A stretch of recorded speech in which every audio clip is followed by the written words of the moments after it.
नमस्कार. मी भाऊ तोरसेकर. तुम्ही बघत आहात प्रतिपक्ष. मित्रांनो, मी बोलतोय त्यानंतर जवळजवळ 5 दिवसांनी प्रत्यक्ष मतदान होणार आहे आणि 8 दिवसांनी मतमोजणी होणार आहे. या मतदानातून मतदार काय चमत्कार घडवणार आहे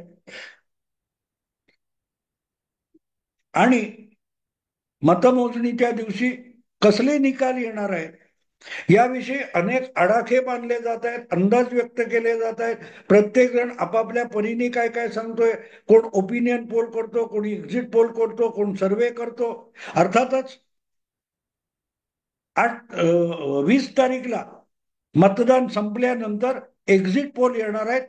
त्याच्या आधी ओपिनियन पोल वगैरे येऊन गेले आणि या पार्श्वभूमीवर निकाल कसे लागतील हे प्रत्येक जण आपला आपला अंदाज बांधतो.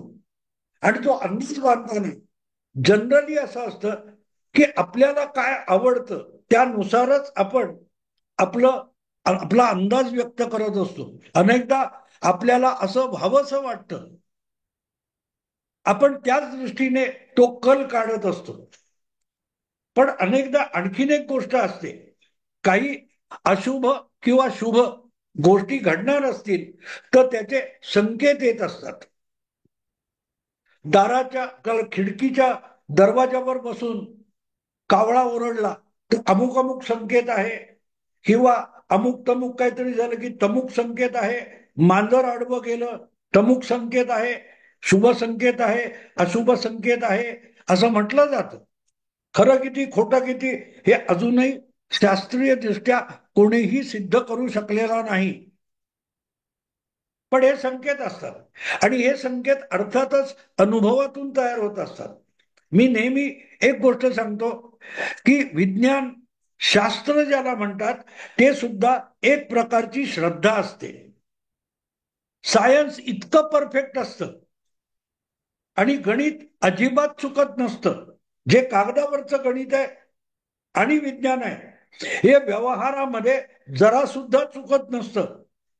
तर अंतराळ यानात गेलेली कल्पना चावला हिचा अपघात झाला नसता आणि आज सुद्धा त्या अवकाश प्रयोगशाळेमध्ये अडकलेली सुनीता विल्यम्स अडकली नसती, तिचा जीव धोक्यात आला नसता. त्यामुळे विज्ञान वगैरे आपण म्हणतो ही सुद्धा एक प्रकारची श्रद्धा असते. 50, 25, 500 अनुभवातून एका निष्कर्षापर्यंत माणूस येतो आणि तो निष्कर्ष म्हणजेच विज्ञान आहे आणि म्हणून विज्ञान परफेक्ट आहे असं म्हणणं हा शुद्ध मूर्खपणा असतो. कारण ती सुद्धा एक श्रद्धा असते की 500 वेळ चुकलं नाही तर 550व्यांदा कसं चुकेल, ही सुद्धा एक अंधश्रद्धा झाली. आणि म्हणून विज्ञान वगैरे काय गोष्टी ह्या काही लोक अगदी मोठं अगदी त्याच्यावर गाढ श्रद्धा दाखवतात, त्याला पण मी अंधश्रद्धा म्हणतो. पण एक गोष्ट असते की हे संकेत संपूर्णपणे चुकीचे नसतात आणि संपूर्णपणे बरोबर सुद्धा नसतात. ही वस्तुस्थिती एकदा स्वीकारली तर शुभ संकेत अशुभ संकेत वगैरे वगैरे या वादात पडायची गरज उरत नाही. आपल्याला जे दिसतंय त्यातून एक तारतम्याने काही निष्कर्ष काढता येतात. काही निष्कर्ष काढता येतात. अमुक एक झाल्यानंतर तमुक काहीतरी होतं असं वारंवार घडतं, तेव्हा आपण म्हणतो की हा असं असं झालंय म्हणजे अमुक होणार. मी सांगितलं मांजर आडवं गेलं किंवा खिडकीत काहीतरी कावळा काहीतरी ओरडला वगैरे वगैरे.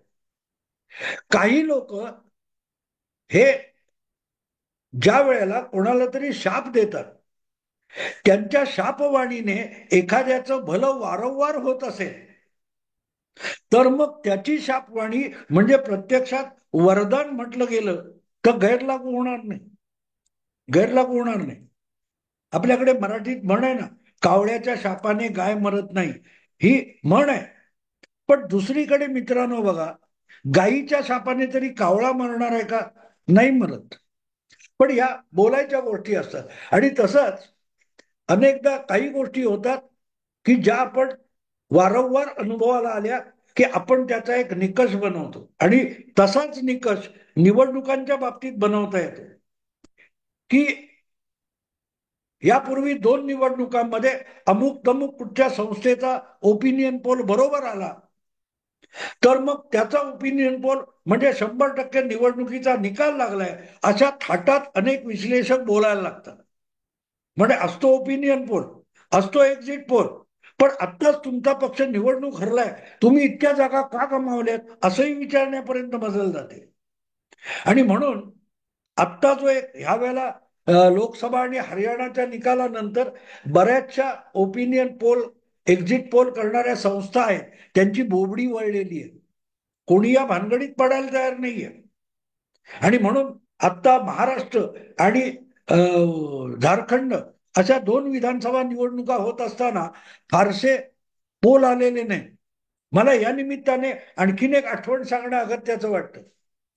2014 मध्ये जेव्हा मोदी हे निवडणुकीच्या रिंगणात पहिल्यांदा उतरलेले होते लोकसभेच्या, तेव्हा देशातल्या एकापेक्षा एक नामवंत जे सेफॉलॉजिस्ट होते, चाचणीकर्ते होते, त्यांच्या कुठल्याही ओपिनियन पोलमध्ये भारतीय जनता पक्षाला स्पष्ट एकपक्षीय बहुमत मिळेल असा अंदाज कोणीही व्यक्त केला नव्हता. एक अपवाद होता, फक्त एक अपवाद होता. डझनावारी ओपिनियन पोल आले होते. अगदी ह्या ओपिनियन पोलचा ज्याला जनक आपण मानू शकतो सेफॉलॉजिस्ट आणि संपादक प्रणय रॉय, त्याचाही अंदाज आला होता, पण त्याने सुद्धा भाजपला बहुमत मिळेल असा अंदाज व्यक्त केला नव्हता. हा, एक गोष्ट आहे की एनडीए म्हणजे भाजपने बनवलेली, मोदीजींनी बनवलेली जी आघाडी होती, त्या आघाडीला कदाचित बहुमतापर्यंत पोहोचता येईल असा अंदाज घाबरत घाबरत प्रणय रॉयने दिला होता. पण भाजपला 282 जागा किंवा 272चा आकडा पार करेल असं सांगितलेलं नव्हतं. अशा वेळेला आज का चाणक्य नावाची कुठची तरी एक उपशुंभ संस्था आली होती आणि त्यांनी मात्र मोदींना, भारतीय जनता पक्षाला 2014च्या लोकसभा निवडणुकीत बहुमत मिळेल असा अंदाज व्यक्त केला होता. आणि लक्षात घ्या, हा अंदाज इतका चमत्कारिक असून सुद्धा मला वाटते News24 किंवा असंच काहीतरी चॅनेल आहे ज्याचा मालक हा काँग्रेसचा खासदार आहे, असं असताना सुद्धा त्या चॅनेलने तो आजकाल चाणक्यचा पोल दाखवला होता आणि तो बरोबर ठरला. आणखी एखाद्या निवडणुकीत त्याचा अंदाज बरोबर ठरला, पण तो पुढे इतका फसत गेला की हरियाणाच्या निवडणुकीपूर्वी आणि गेल्या लोकसभा निवडणुकीनंतर आज का चाणक्य या संस्थेने ओपिनियन पोल गोळा करणं बंदच करून टाकलं. बरेच लोक आहेत. तेव्हा सांगायचा उद्देश असा की आता हे ओपिनियन पोल येतात, हे सुद्धा एक प्रकारे अजेंडा आणि प्रचार पत्रकारितेचा एक नमुना होऊन गेलेले. आणि म्हणूनच आज मी तुम्हाला जो विषय सांगतोय तो विषय लोकपोल नावाच्या एका संस्थेचा आहे. ह्या गेल्या 2 दिवसात अचानक ह्या लोकपोल नावाची कुठची संस्था आहे, मी यांचा यापूर्वीचा पोल बघितला नव्हता, पण जेव्हा आत्ता महाराष्ट्र आणि झारखंड याविषयी त्यांनी काय जो पोल दिलाय आणि त्यामध्ये प्रचंड बहुमताने महाराष्ट्रात महाविकास आघाडी सत्तेत येणार अशी ग्वाही दिली आहे, तेव्हा मात्र मला वाटलं की या लोकपोल नावाच्या संस्थेचा सर्वे खरा खोटा किती असतो यासाठी त्यांची थोडी पार्श्वभूमी शोधून काढू म्हणून मी शोधण्याचा प्रयत्न केला.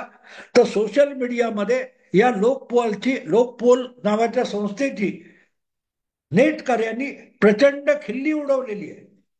त्यांनी जे काय नेटवर माहिती टाकली आहे, तेव्हा नेटकऱ्यांनी त्यांना प्रश्न असा विचारला की तुम्ही आजपर्यंत जे पोल घेतले होते त्या पोल विषयीचे तुमची जी पोस्ट होत्या, हरियाणा असेल, मध्य प्रदेश असेल, 1 वर्षापूर्वीचा गुजरात विधानसभेचा तुम्ही दिलेला ओपिनियन पोल असेल, हे सगळे पोल तुमच्या वेबसाईटवर होते, ते तुम्ही डिलीट का करून टाकलेत असाही प्रश्न लोकांनी विचारलाय.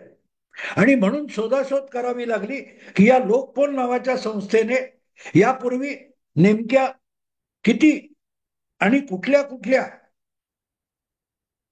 राज्याच्या किंवा देशाच्या निवडणुकांमध्ये योग्य रीतीने आकडे दिले आणि त्याची माहिती काढायला गेल्यानंतर लक्षात आलं की लोकपोल नावाची जी संस्था आहे ती जो काही निकाल देईल, ओपिनियन पोल म्हणून जे आकडे आपल्याला सांगेल त्या आकड्याच्या नेमके उलटे आकडे येतात. म्हणजे लोकपोल या संस्थेने सांगितलं की भारतीय जनता पक्ष अमुक अमुक इतक्या जागा घेऊन जिंकून येणार आहे, की नेमका निकाल येतो मतमोजणीनंतर तो उलटा असतो. उलटा असतो. म्हणजे आता माझ्याकडे इथे आकडेवारी आहे आणि मी तुम्हाला मुद्दाम ती आकडेवारी सांगतो की ही आकडेवारी अशी आहे की हरियाणामध्ये या लोकपोल नावाच्या संस्थेने 1 महिन्यापूर्वीच्या निकालामध्ये काँग्रेसला 90 पैकी 58 ते 65 आणि भाजपला 20 ते 29 जागा निवडून येतील असा अंदाज दिलेला होता. म्हणजे भाजप कुठल्याही परिस्थितीत हरियाणा विधानसभेच्या बहुमताच्या आकड्यापर्यंत जाऊ सुद्धा शकत नाही असा अंदाज ज्या संस्थेने अवघा 2 महिन्यापूर्वी व्यक्त केला होता, तो अंदाज किती तोंडघशी पडला हे तुम्हाला मी वेगळं सांगण्याची गरज नाही. कारण आज हरियाणामध्ये भाजपचं निर्विवाद बहुमताचं सरकार प्रस्थापित झालेलं आहे. मुख्यमंत्री भाजपचा आहे. जवळजवळ 90 पैकी 50-49 जागी भाजपचे आमदार निवडून आले आणि काँग्रेस 30-32 जागांवर येऊन अडकली. म्हणजे जे आकडे या लोकपोल संस्थेने भारतीय जनता पक्षासाठी बहाल केलेले होते ते आकडे काँग्रेसच्या नशिबी आले आणि काँग्रेसला जितकं बहुमत मिळेल असं सांगितलं होतं, जवळपास तितकं बहुमत हे भाजपला मिळून गेलं. थोडक्यात लोकपोल या संस्थेने जे आकडे काढलेले असतात त्याचा निकाल नेमका उलटा होतो, हा आपला गेल्या 4 महिन्यापूर्वीचा अनुभव आहे. हे मी तुम्हाला एवढ्यासाठी सांगतोय की ही फक्त 2 महिन्यापूर्वीची गोष्ट नाहीये. जवळजवळ गेल्या वर्षभरात या लोकपोल नावाच्या संस्थेने जी काय आकडेवारी वेगवेगळ्या विधानसभांच्या निवडणुकांसाठी काढली, तशीच आता महाराष्ट्र आणि झारखंड या 2 विधानसभा निवडणुकींसाठी काढली आहे आणि त्यात त्यांनी निर्विवादपणे काँग्रेस पक्षाला प्रचंड बहुमत देऊन टाकलेलं आहे. मग त्याचा अर्थ आपण काय घ्यायचा? त्याचा अर्थ काय घ्यायचा की लोकपाल बोलल्यानंतर उलट होत असेल आणि लोकपाल ही संस्था महाराष्ट्रामध्ये महाविकास आघाडीला निर्विवाद नव्हे प्रचंड बहुमत मिळणार अशी ग्वाही देत असेल, तर मग महायुतीसाठी त्याला शुभ संकेत मानायचा नाही का? कारण मी सांगतोय ती लोकपोलची चुकलेली आकडेवारी ही फक्त हरियाणा विधानसभा निवडणुकीपुरती नाहीये. ती आकडेवारी मी तुम्हाला आणखीन एका बाबतीत सांगतो. जवळजवळ वर्षभरापूर्वी मध्य प्रदेशात विधानसभेच्या निवडणुका झाल्या होत्या आणि मध्य प्रदेशमध्ये भारतीय जनता पक्ष सत्तेत होता आणि त्याची सत्ता जाणार याविषयी लोकपोल या संस्थेने ग्वाही दिलेली होती. त्यांनी सांगितलेलं होतं ज्या 230 जागा मध्य प्रदेशात आहेत त्यापैकी 130 ते 142 काँग्रेसला मिळतील आणि 84 ते 98 म्हणजे 100 पेक्षा कमी जागा भारतीय जनता पक्षाला मिळतील. पण प्रत्यक्षात जेव्हा मतमोजणी होऊन निकाल आले तेव्हा काँग्रेसला फक्त 66 जागा मिळाल्या आणि भारतीय जनता पक्षाला त्याच्या 2.5 पट म्हणजे 163 जागा मिळाल्या. लोकपोल ज्या वेळेला काँग्रेसचं सरकार बनवत असतं तेव्हा काँग्रेसला विरोधी पक्षात बसावं लागतं, याचा हा असा इतिहास आहे. आणि तो तेवढ्या पुरता नाही, छत्तीसगडच्या बाबतीत सुद्धा तेच झालेलं आहे. छत्तीसगडमध्ये आत्ता ज्या गेल्या डिसेंबरमध्ये निवडणुका झाल्या तेव्हा छत्तीसगडमध्ये भाजपला 25 ते 29 म्हटलं होतं, भाजपला 54 जागा मिळाल्या आणि काँग्रेसला 56 ते 59 जागा म्हटलं होतं, काँग्रेस 35 वर अडकली. तर लोकपोल नावाच्या संस्थेची ओपिनियन पोल काढण्याची जी पद्धत आहे त्यातून जो निकष येतो त्यामध्ये लोकपोलने ज्यांच्याविषयी शापवाणी उच्चारलेली असते त्यांच्यासाठी ते वरदान ठरतं आणि लोकपोलने ज्यांच्यासाठी वरदान घोषित केलेलं असतं त्यांच्यासाठी लोकपोलचा ओपिनियन पोल ही शापवाणी ठरते. हे मी मुद्दाम सांगतोय तुम्हाला, कारण आता अचानक हा लोकपोल आला कुठून आणि ज्या पत्रकारांकडे ज्या माध्यमांकडे आपण काँग्रेसचे चमचे म्हणून बघतो त्यांनी अगत्याने हा लोकपोल ताबडतोब सोडलेला आहे. वास्तविक ओपिनियन पोल दाखवण्याची निवडणूक आयोगाने जी निर्बंध घातलेला आहे, मुदत घातलेली होती, ती मुदत संपून गेली आणि त्यामुळेच त्यानंतर कोणालाही कुठचाही ओपिनियन पोल दाखवण्याची मुभा नाही. ही निवडणूक महाराष्ट्र आणि झारखंडमध्ये एकाच वेळेला होते. त्यामध्ये झारखंडमध्ये 2 फेऱ्यांमध्ये मतदान होतंय आणि त्यापैकी पहिली फेरी 13 तारीखला मतदान झालं. म्हणजे 11 नोव्हेंबरच्या आत तुम्हाला ओपिनियन पोल देता येत होता. मग तो ओपिनियन पोल आत्ता का दिला जातोय? गोष्ट सरळ आहे, मतदाराच्या मनात संभ्रम निर्माण करणं हा त्यामागचा मूळ हेतू आहे आणि त्यातूनच ही आकडेवारी ही अचानक गेल्या 2 दिवसात आली.